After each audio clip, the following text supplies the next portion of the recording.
Morning बच्चों, निकालिए 6 class की हिंदी की बुक। कल हमने बात की थी सेठ की और एक बहरूपीय साधु की। किस प्रकार से वह सेठ को भी अपना शिष्य बना लेता है। वह हीरे जवाहरातों को लेकर साधु के पास चला जाता है। कौन? सेठ। गाड़ी, घोड़े, ऊंट, सोना, चांदी, मुहरे, जवाहरात, ये सब क्या करता है? साधु को ले जाकर देने लगता है और कहता है कि सच्चे ज्ञान की अनुभूति प्राप्त हुई है, इसी संसार से मेरा मन फिर गया है। क्योंकि साधु एक ही बात कहता था कि ये संसार क्या है? मोह माया है। ये पैसा क्या है? सब बेकार है, सब माया मोह है, इन सबको तुम त्याग दो। तो ये सब बातें सेठ के मन में घर कर गई थी।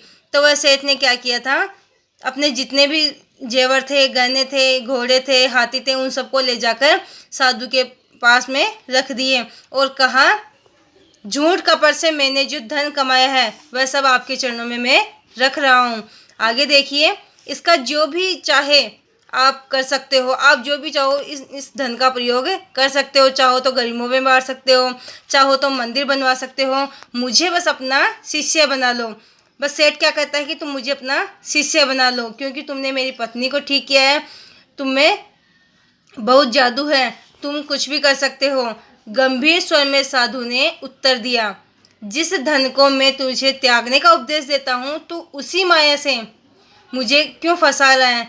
साधु का कहने का मतलब ये है कि तू तो त्याग रहा है और वह माया मेरे को दे रहा है ताकि मैं उसमें फंस जाऊँ। मैं ये नहीं ले सकता। जो तेरे लिए मिट्टी है वह मेरे लिए तो और भी पहले मिट्टी है। मैं इसे हाथ नहीं लगा सकता। और सचमुच उसने धन नहीं लिया। वह आया भी धन की खातिर था, लेकिन फिर भी उसने क्या किया, वह धन नहीं लिया। समझा बुझाकर सेठ को लौटा दिया। महात्मा की इस महानता से सेठ की आंखों में आंसू आ गए।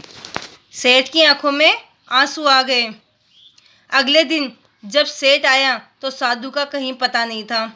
इधर उधर खोजा, कहीं भी कोई नहीं था। इतने में किसी ने आकर उसके चरण पकड़ लिए। सेठ मेरा इनाम दे।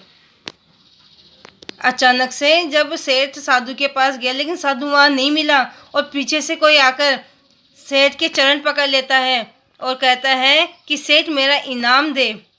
कैसा इनाम? अब सेठ बोलता है कि कैसा इनाम, तुम हो कौन?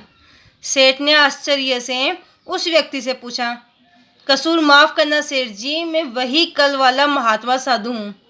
अब देखिए क्या कह रहा है। वह जो साधु बैठा था, जिसने उसकी पत्नी को ठीक किया था, वह कह रहा है कि मेरा कसूर माफ़ करना सेठ जी, मैं तो वही कल वाला महात्मा साधु हूँ।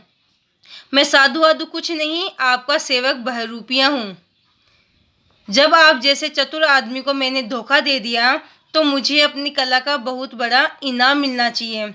अब ये कह रहा है कि बहरूपियों का तो काम ही क्या होता है, अलग अलग रूप धारण करके लोगों से पैसे कमाना। तो ये कह रहा है कि मैंने आपको धोखा दे दिया, तो मैं ये मानता हूँ कि मैं इस कला में निपुण हूँ, इसलिए मुझे इसका इनाम मिलना चाहिए। अपराधी के पांव से बहरूपिया सिर झुकाए खड़ा था।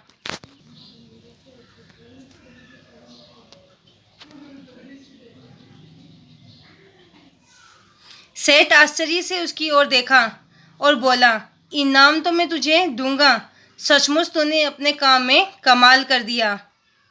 लेकिन एक बात बता, कल जब मैं अपनी सारी संपत्ति तेरे पास लाया तब तूने उसे स्वीकार क्यों नहीं किया? कि जब मैं तेरे पास घोड़े, जेवर, ये सब कुछ लेकर आया था, तब तुम उनको क्यों नहीं लिया? अगर तू उसे ले लेता तो आज तू सेठ बन जाता। तुझे इस तरह इनाम मांगने की क्या आवश्यकता होती? बहरूपे ने नम्रता से कहा, सेठ जी, यह बात मेरे मन में आई थी, लेकिन मैं आपकी सारी संपत्ति लेकर कहीं भी जा सकता था, पर मेरे जमीर ने कहा कि यह सही नहीं है। क्योंकि वह तो क्या था, एक बहरूपिया था, और बहरूपिये का काम बहरूपिया बनकर, अर्थात अपनी वास्तविकता छवि को छिपाकर एक दूसरा रूप धारण करके लोगों से पैसे कमाना होता है, वह भी चतुराई से, अपनी कलाकारी से। इस प्रकार से जब उसने सेठ को धोखा दे दिया था, अर्थात सेठ भी बेवकूफ़ बन चुका था, तब उसने कहा कि मैं अपनी बहरूपिया के रूप में कलाकारी में निपुण हूँ।